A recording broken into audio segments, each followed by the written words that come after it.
Saya hampir tiap hari, Mbak. Hampir tiap hari di mana-mana mengkampanyekan, ayo kembali belanja di pasar tradisional, mengawal dan menciptakan harmonisasi pola kemitraan kerja antar pemerintah Provinsi Sulawesi Selatan dan pemerintah Kabupaten.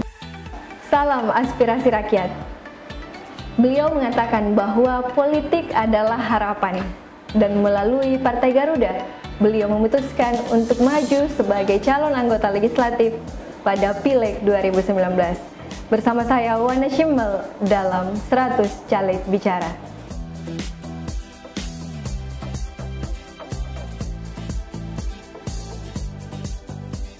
Assalamualaikum Pak. Waalaikumsalam. Alhamdulillah. Alhamdulillah. Bagaimana kabarnya hari ini Pak? Bikhair walhamdulillah. Alhamdulillah. Nah Pak, apa sih kesibukannya sebelum terjun ke dunia politik? Sangat-sangat sibuk. Kebetulan saya selain seorang advokat, pengacara, saya juga pekerja sosial, aktif sebagai Ketua DPW Provinsi Sulawesi Selatan IKAPI, Ikatan Pedagang Pasar. Ini ada hubungannya dengan profesi saya sebagai seorang advokat. Saya banyak mendampingi pedagang-pedagang pasar berkait apa hak-haknya pedagang pasar di Sulawesi Selatan. Itu salah satunya. Selain itu aktif juga di Keluarga Besar Pelajar Islam Indonesia PII sebagai Wakil Sekretaris PII Sulsel. Kemudian di Ikatan Pesantren Indonesia juga saya salah satu pengurus Wakil Sekretaris Ikatan Pesantren Indonesia Sulawesi Selatan. Selain itu ngurusin Partai Garuda dari tahun saya dimandat untuk ngurusin Partai Garuda di awal Januari kalau saya tidak salah tahun kemarin 2017. Sebelum pendaftaran baru pembentukan depra partai di tingkat ranting, anak ranting, kecamatan sampai dengan kepengurusan di kabupaten gitu. Lalu kemudian ya boleh dikata saya di range waktu 2 tahun ini mengurangi kerja saya untuk sebagai seorang advokat. Bukan ditiadakan, cuma dikurangi. Karena kapan ditiadakan juga salah juga, saya punya tanggung jawab. Dengan kesibukan Bapak di luar ranah politik, kemudian memutuskan untuk menjadi calon anggota legislatif itu seperti apa Pak? Saya kira begini, kalau hari ini kita banyak mendengar bahwa 2019 ganti ini, banyak isu-isu itu, bagi kami bukan itu. Pertama, saya ini bukan orang partai. Saya dari dulu tidak pernah ngurusin partai. Saya tidak pernah, baru kali inilah di Partai Garuda saya jadi ketua DPC. Ada yang menarik sebenarnya karena jelang pemilu 2019 ini ada 4 partai baru yang dinyatakan lolos verifikasi faktual KPU dan menjadi peserta pemilu di 2019 ini. Salah satunya adalah Partai Garuda. Kami cuma 4 partai baru dari, kalau saya tidak salah, ada 73 partai baru yang mendaftar, lalu kemudian mengikuti tahapan verifikasi administrasi, faktual, sampai dinyatakan lolos, sampai dengan mendapat nomor urut dan menjadi peserta pemilu. Ya salah satunya kami. Artinya satu kebanggaan bagi kami sebagai partai baru, yang mungkin di 4 partai baru yang lolos itu kamilah yang sama sekali tidak pernah beriklan. Saya tidak usah sebut partai tetangga yang juga baru tapi kencang iklannya. Kalau Partai Garuda mungkin tidak seperti partai-partai tetangga yang lain yang baru, maksud saya, yang jadi peserta pemilu. Cuman saya ingin katakan bahwa bagi saya, kenapa saya tertarik di partai ini leg spesialis. Sebelum saya terima mandat, saya buka-buka dulu konstitusi partainya.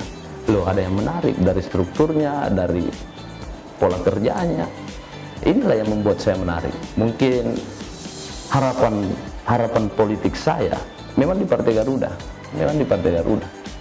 Kalaupun misalnya saya tidak ada di Partai Garuda, saya mesti berpolitik karena kan untuk memberi kontribusi di Republik ini, di daerah, tidak cukup dengan profesi saya itu. Mesti melalui jalur politik. Apa yang membuat saya mesti terjun ke dunia politik, yaitu tadi, bahwa untuk berkontribusi dalam hal ide gagasan, kalau lewat profesi saya ini tidak cukup. Karena kebijakan yang kita pakai di Republik ini kan kebijakan politik. Artinya mesti melalui jalur politik, bukan di jalur yang lain. Nah, kemudian Pak, apa yang melatar belakangi kemudian Bapak memutuskan untuk maju sebagai calon anggota legislatif? Ya tadi, niatnya sama tadi. Pertama kali saya menerima mandat dari DPP Partai Garuda untuk menjadi Ketua DPC Partai Garuda Kabupaten Goa, yaitu tadi, saya ingin berkontribusi dalam hal ide dan gagasan. Tapi itu pun akan menjadi mental kalau sekedar saya menjadi pengurus partai saja. Artinya ada wadah, ada sarana yang disiapkan pemerintah dalam hal ini, KPU, melalui KPU, bahwa kalau Anda mau memberikan ide dan gagasan Anda, ya Anda mesti ada di dalam itu, di sistem itu. Sistem Republik ini kan jelas, trias politika. Nah, ya kita mesti masuk ke situ kan. Nah, caranya bagaimana? Ya harus pakai jalur politik, jalur partai politik maksud saya. Ada jalur lain, tapi saya menganggap itu tumpul. Ada jalur lain. Nah, kenapa saya bergabung dengan Partai Garuda? Salah satunya ya tentunya pasti untuk jadi ketua partai kan mesti ngurusin partai. Setelah saya urusin, masa saya tidak gunakan apa yang dia miliki ini partai? Salah satu yang dia miliki ya dia bisa mengusul calon legislatif. Orang saya yang usul di Kabupaten Goa, ya saya salah satunya ya saya mesti masuk. Tapi tujuan utamanya ingin berkontribusi sesuai bidang kita, ya insya Allah kalau nanti diamanahkan tembus kebetulan saya caleg di caleg provinsi ya, di Dapil Sulsel 3 Kabupaten Goa dan Takalar. Tapi insya Allah saya punya keyakinan dengan partai ini.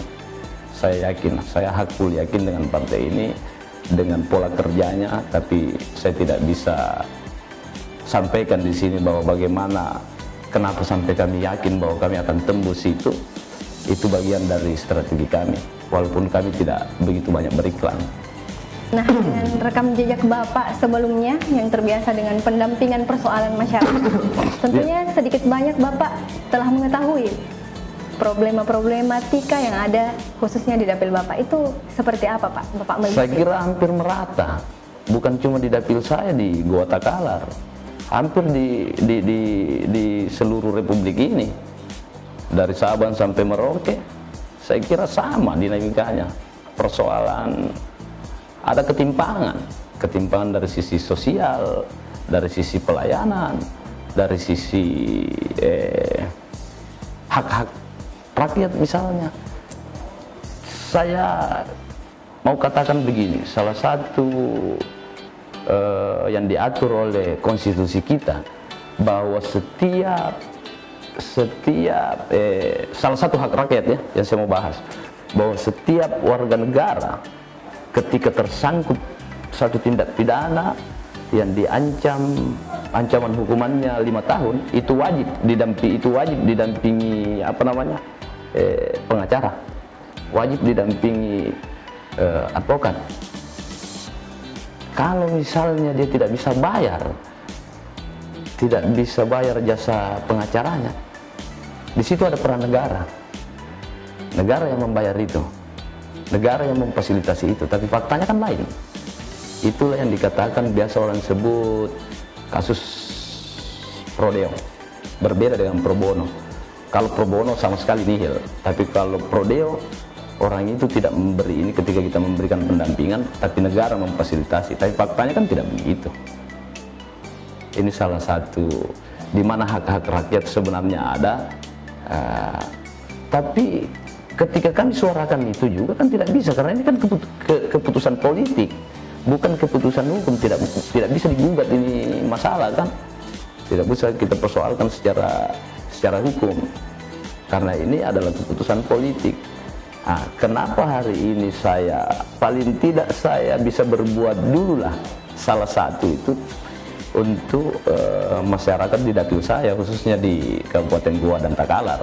Tadi kita menjelaskan tentang persoalan, salah satunya yang Bapak bahas tadi adalah tentang ketimpangan sosial itu sendiri. Tentunya itu merujuk kepada kesejahteraan rakyat, persoalan kesejahteraan rakyat. Iya. Nah itu seperti apa sih Pak solusi yang akan ditawarkan terkait dengan persoalan-persoalan tersebut untuk meminimalisir persoalan itu tadi?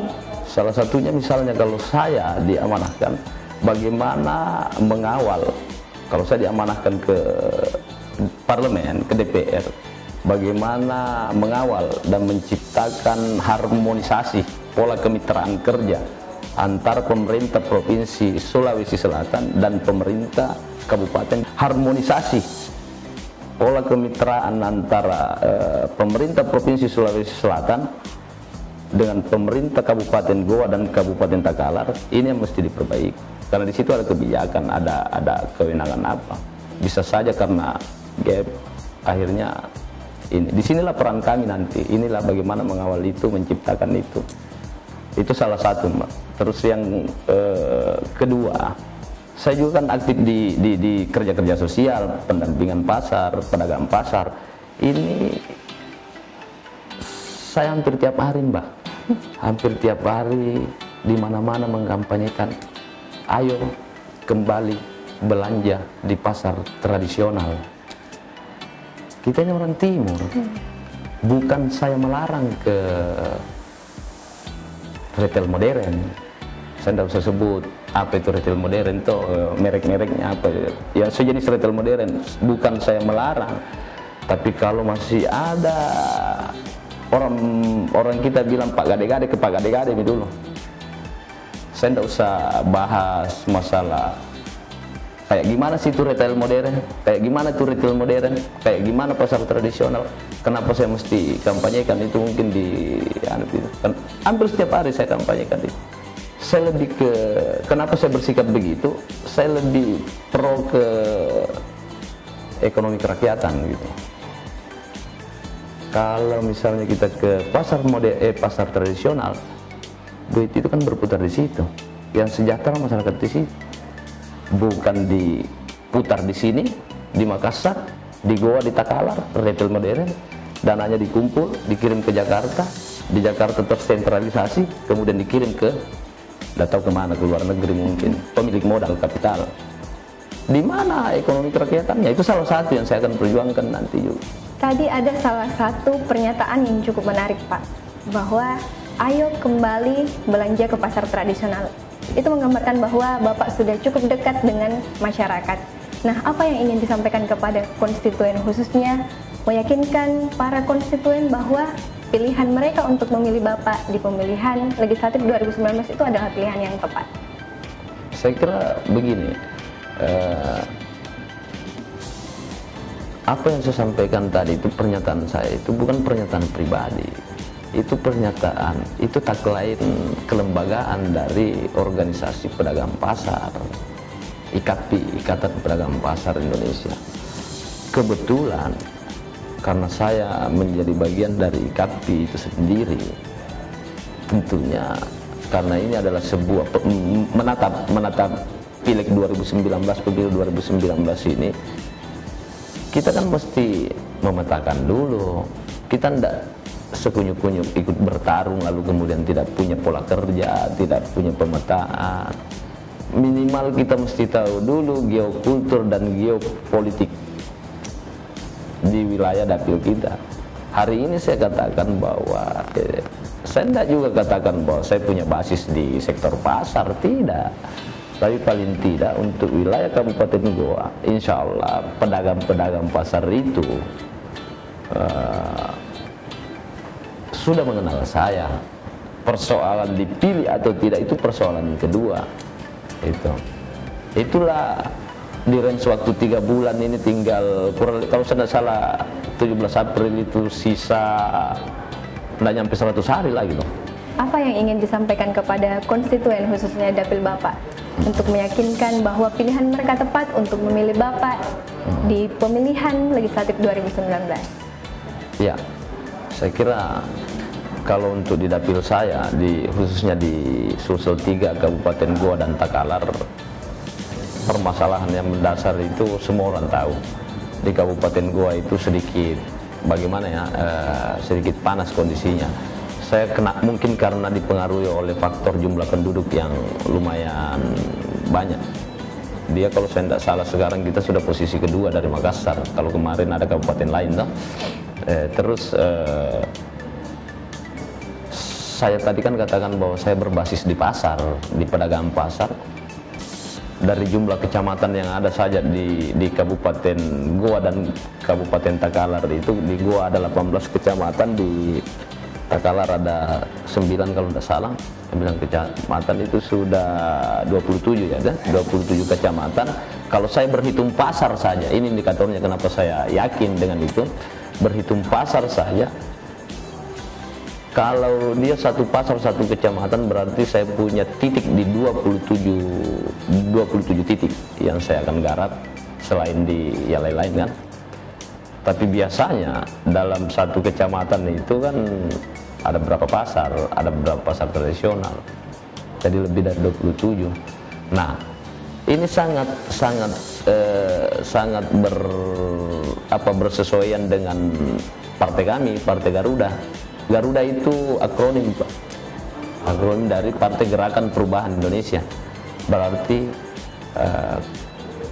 salah satu yang membuat saya tertarik ini karena dia membawa misi perubahan gitu loh. Dan bukan sekedar tagline aja yang perubahan, memang ada dari pola kerjanya lain. Mungkin orang biasa sebut bahwa partai ini muncul dengan pola anti mainstream. Kami anti mainstream. Makanya kami tidak terlalu beriklan kayak ini, tidak terlalu perang baliho, tidak terlalu apa. Dan ini bersesuaian tadi terkait masalah pedagang pasar, bersesuaian saja dengan partai kami. Partai kami itu punya juga, apa ya namanya, dia bilang kalau mau anggota DPR-nya dari petani, pedagang, dan nelayan, pilih Partai Garuda. Begitu. Melihat kondisi geografis Kabupaten Goa dan Takalar itu, semua ada pedagangnya, petaninya, Jamagi bilang Goa itu sama Takalar, nelayannya juga ada.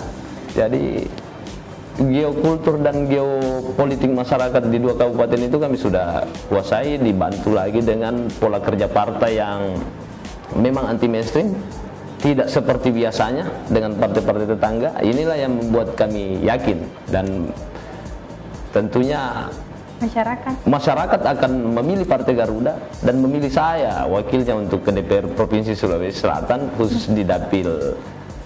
Kami ada 8 orang, Mbak, dari 9 kursi yang diperebutkan di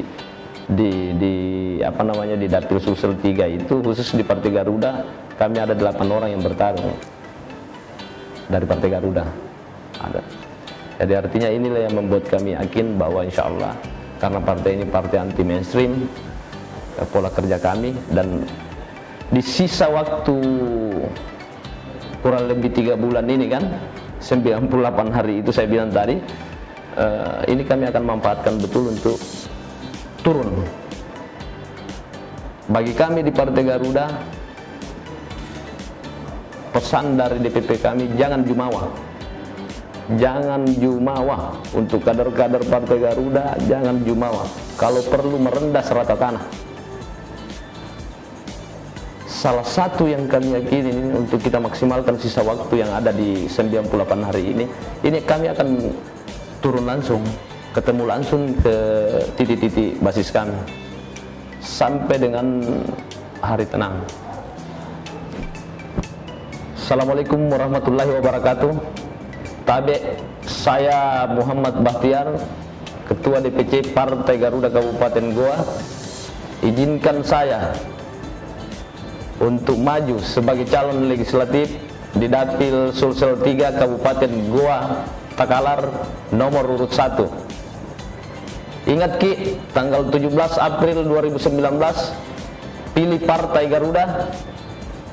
Nomor 6, pilih calegnya Muhammad Bahtiar nomor urut 1. Selamat Ki, ngasih. Terima kasih Pak atas waktunya bisa diskusi dengan isi visual hari ini. Oh iya, makasih juga Mbak. Terima kasih juga buat isi visual Semoga memberikan edukasi pendidikan politik untuk masyarakat Sulawesi Selatan pada umumnya. Sukses terus dan maju terus untuk isi visual. Demikian perbincangan saya dengan Bapak Muhammad Bahtiar. Salam aspirasi rakyat.